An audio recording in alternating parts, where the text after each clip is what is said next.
कृपा की ना होती जो आदत तुम्हारी, तो सुनी ही रहती अदालत तुम्हारी।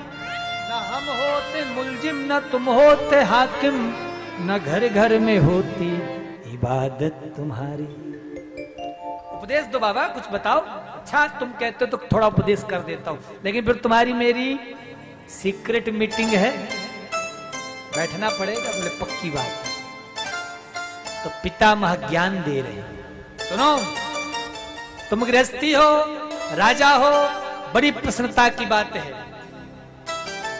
पर गृहस्थी का कर्तव्य होता है खूब धन कमाना, श्रम करना, पुरुषार्थ करना, और जो धन कमाओ उसके 3 भाग करो। दान धर्मान, राज धर्मान, मोक्ष धर्मान विभागशः। दान की बड़ी महिमा है। धन कमाओ तो उस धन का दशांश भाग, 10वां भाग कहां लगाओ? जोर से बोलो। हाँ, लेकिन आजकल हम कर पाते हैं क्या? पुरानी माताओं को देखना महाराज, मैं कई ऐसे साहूकारों को जानता हूं जो महाराज अपनी अलमारी में एक धर्म खाता अलग रखते हैं। जो कमाते हैं बचत, उस बचत का 10वां हिस्सा अलग कर देते हैं। हाँ। लेकिन आजकल बंधुओं, लोग अपना तो खा ही रहे हैं, सरकार का जैसे पैसा खाओगे, टैक्स नहीं दोगे, कर नहीं दोगे तो छापा पड़ जाता है। पड़ता भी नहीं पड़ता, जेल तक हो सकती है। लेकिन आजकल तो लोग भगवान का पैसा भी खा जाते हैं। धर्म का हिस्सा भी। इसलिए भैया मैं तो आपको एक सलाह दूंगा कि जो भी धन अर्जित करो उसका दशांश एकत्रित करो और कहां लगाओ? किसी आश्रम में, गौशाला में, मंदिर में, वहां लगाओ। उससे क्या होगा? वो धन तुम्हारा खर्च नहीं हुआ, वो धन 10 गुना अधिक बन करके तुम्हारे पास वापस आ जाएगा। लेकिन एक बात बोलूं, बोलूं कि ना बोलूं? आजकल महाराज हम अपने लिए तो खूब चकाचक व्यवस्था रखते हैं, खूब बढ़िया अपने लिए घर बनाते हैं, खूब बढ़िया महाराज भोजन प्रसादी पाते हैं, लेकिन जब सेवा की बारी आती है बुद्धि में खुरापात पैदा हो जाता है।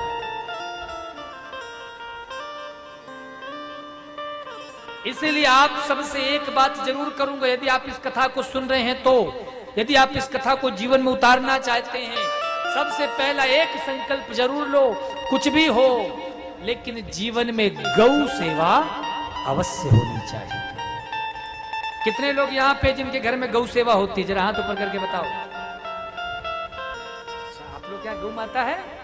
इधर है कुर्सी वालों। अच्छा, सच में है? कहीं झूठ मूठ का तो हाथ नहीं कर रहे? एक बार इन भक्तों के लिए जोरदार तालियों से आप लोग अभिनंदन करें। देखो ताली कितनी कमजोर बजी, क्योंकि जिनके यहां नहीं है ना, उनको ये बात अच्छी नहीं लगी। अरे तुम भी गाय धरो, कल को तुम्हारे लिए भी ताली बजेगी। लेकिन महाराज कुत्ता बड़े शौक से पाल लेंगे, बिलायती। हाँ, लेकिन गौ सेवा करने में लाज आती है। किसके किसके घर में पहली रोटी गौ माता के नाम से निकलती है? सबके घर में निकलती है। आज बहुत अच्छी बात।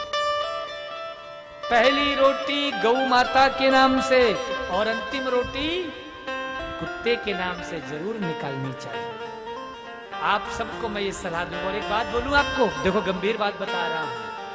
हम दान करते हैं, बड़ी अच्छी बात, और दान करना चाहिए, लेकिन तीर्थ में यदि दान हो तो वो दान भी 1 गुना नहीं 2 गुना नहीं, 3 गुना नहीं, 100 गुना अधिक प्रभावी हो जाता है। क्योंकि ये पुण्य की भूमि है, ये दान की भूमि है। मैंने आपको पहले दिन भी कहा था, इस तीर्थ में आए हो तो ज्यादा से ज्यादा तप करो, साधन करो, दान करो। और मैं तो ये कहूंगा, देखो आप सब लोग को तो पता ही होगा मेरे विषय में, यह शरीर चित्रकूट से है और हम अपने चित्रकूट में गौशाला की बड़ी सुंदर सुचारू रूप से सेवा करते हैं। और अभी तो बड़ी तीव्र गति से बड़ी गौशाला का निर्माण कार्य चल रहा है और हमारा उद्देश्य है 2026 के अप्रैल में गौशाला को पूर्ण रूप से कंप्लीट कर देना। तो उसका उद्घाटन फिर 108 भागवत से होगा। लेकिन ये कब होगा सफल? आप लोग ऐसे ही यदि मुट्ठी बांधे महाराज चुपचाप कथा में बैठकर सुनते रहोगे तो महाराज हो गया अप्रैल, हो गई 2026। ये कब सफल होगा? जब आप सभी लोग मेरा साथ देंगे, गौ सेवा के लिए आगे बढ़ेंगे। तो यदि किसी के मन में भावना हो कि महाराज जी की चित्रकूट में गौशाला है, तो गया की भूमि से कुछ राशि पहुंचे चित्रकूट में गौ सेवा के हेतु, तो हमारी संस्था है श्री मानव भागवत सेवा संस्थान, ये सरकार से पंजीकृत है, 1280G के माध्यम से रजिस्टर्ड है। आप इस संस्था के माध्यम से एक गौ माता को गोद ले सकते हो, जिसके जन्म से मृत्यु पर्यंत तक सेवा कर सकते हो। चाहो तो महाराज भूमि दान कर सकते हो, चाहो तो महाराज टीन शेड इत्यादि का कार्य है, तो इन सेवाओं से जुड़ सकते हो। तो गौ सेवा, गौ माता के प्रति धन को लगाना ये बड़ा ही पुण्य और लाभकारी है। और एक दान की महिमा और बताऊं महाराज, अभी अभी जस्ट याद आया, मेरे ध्यान से उतर गया था। आपको लग रहा होगा भैया ये अंबिकापुर वालों ने पकड़ के तो ले आइए महाराज को, पर ये महाराज हैं कहाँ से, क्या अपन तो गए नहीं कभी चित्रकूट, देखे नहीं क्या है, कैसा है, किस तरह का है।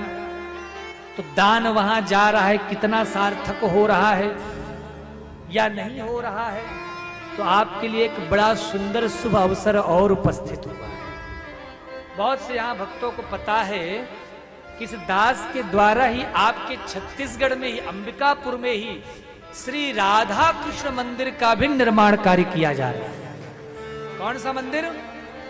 राधा कृष्ण मंदिर। महाराज हमारे भक्तों ने ही जबरदस्ती हमको महाराज पकड़ा दिया कि बाबा जी यही मंदिर अब आपके हाथों ही बने। वैसे तो महाराज हम कथा ही करते हैं, कथा के सिवाय और कुछ आता जाता नहीं, पर जब से ये मंदिर का संकल्प लिया महाराज, तब से हमारे टेंशन पे टेंशन हो गया। कभी फोन आता है छड़ कम है, कभी पता चलता है ईंटे की कमी हो गई, कभी पता चलता है ये कमी है, फिर कहीं ना कहीं से कुछ भक्तों को जोड़ करके व्यवस्था करते हैं। तो मैं ये चाहता हूं कि अगर आप लोगों के पड़ोस में ही है महाराज मंदिर, आप लोग चाहते हो कि जन्माष्टमी, राधाष्टमी ये सब हो ना, आज पता है क्या है, आज क्या है, आज तो सप्तमी है शायद, या षष्ठी है, क्या है आज?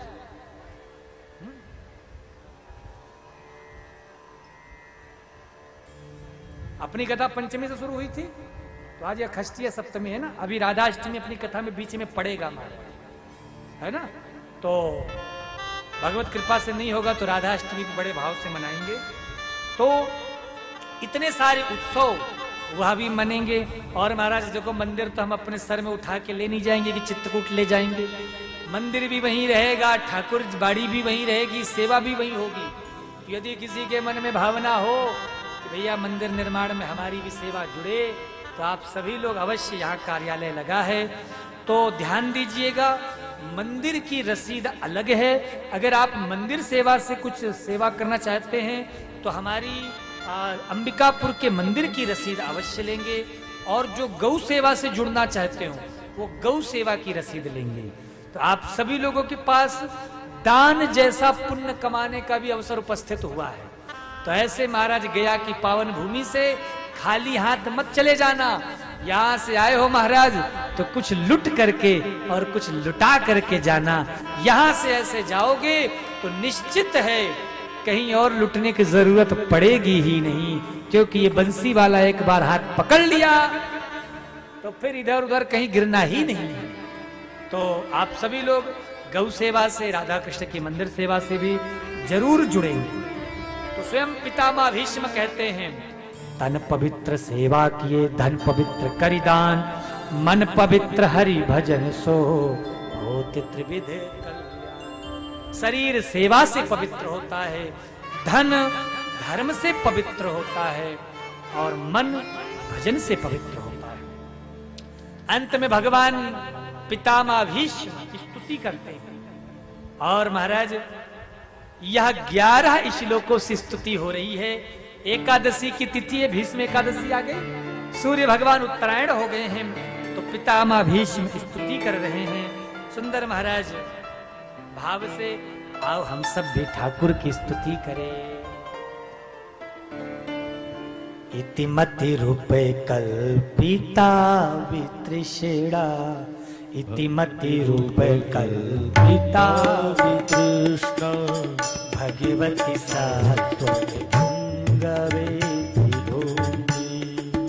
इतिमति रूपे कल्पिता वितृष्णा, भगवती सात्वते पुंगवे विभूमि। स्वसुखमुपगते वचे विहरतुं, प्रकृतिमुखे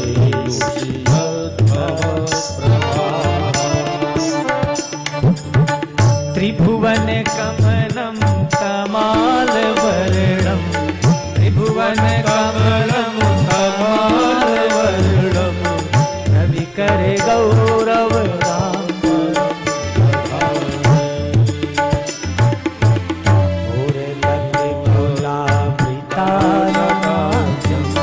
विजय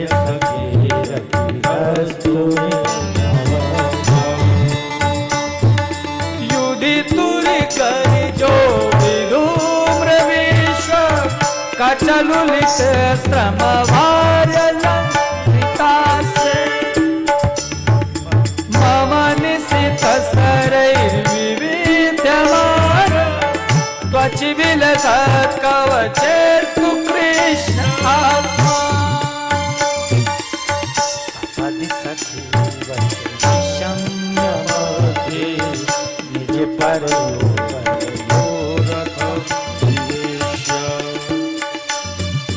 हितवती परसनिकायुरक्षणा, हितवती पार्थ सखेरत नमास्तु। व्यवहित प्रीतनामुखं निरीक्ष्य, स्वजन वधात् मुखस्य दोषबुद्ध्या। गोमति महर आत्मविद्यया, चरणरति परमस्य काश्यमेषु। स्वनिगममपहाय मत्प्रतीक्ष्य, मृतमधिकर्तुम्